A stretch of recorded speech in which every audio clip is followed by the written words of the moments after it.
we've seen the South African economy, particularly last year, take a heavy hit. Before the COVID pandemic, we were already dealing with issues, particularly on the supply side, the structural reform side. We were dealing with electricity shortages. We're dealing with lots of policy uncertainty.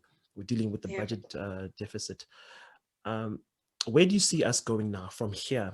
Could you just make a quick analysis of where we are and what are the challenges that we are currently facing as a South African economy? Yeah. So, I mean, as I think you've touched on that quite a bit. So, you know, we were just coming from one of the worst fiscal contractions that we've seen. And I think 90 years was the figure. And just in general, COVID-19 did a number on us economically. But I think by virtue of the fact that we hit such a low, and it was because, you know, economic activity had ceased and we closed businesses and closed the borders and things of that nature. And now we've opened them. It's fair to say we're going to see the economy revive a little bit more in the coming years. But I do think for us to get to a place, you know, where we were at even before COVID, but looking beyond that, so at a better place than we were at before COVID, it's going to be a number of years. I think, as you said, you know, high unemployment, persistent electricity shortages, they're really, I think they're disadvantaging the country on a competitive level in an international sense.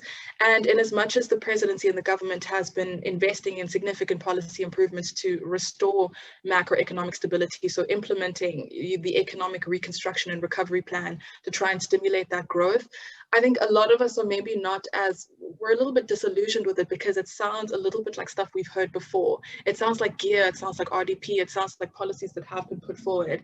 And it's assuring because it means that government knows what direction to head in, right? And it means that we do have goals and we know what we need to do if we're going to see the economy be stimulated again, if we're going to address the public debt and look at the state-owned entities and their efficiency. But it didn't speak enough, I think, about the specifics of that. So if you're going to say that we're going to encourage, you know, gender equality and economic inclusion of women and young people, like, how are you going to do that? What does that look like? And then if you know, all these little details as well about we're going to have foreign direct investment. Are you going to regulate that so that they collaborate with South African entities, or are they just going to be able to do what they want? And if that's the case, is that going to benefit South Africans? So I think it is lacking a little bit in specificity, but I think we are kind of on the right path. It just sounds a lot like what we've heard, and I wish we could get a peek into government to see, okay, so we have the policies, we know what direction to head in, but something goes wrong in the implementation all the time. And I'd really just like to see, like, what happens between the development and the decisions around the policy and then the actual implementation. But yeah, I suppose that's just my opinion, and that just has to do with how well they're leading.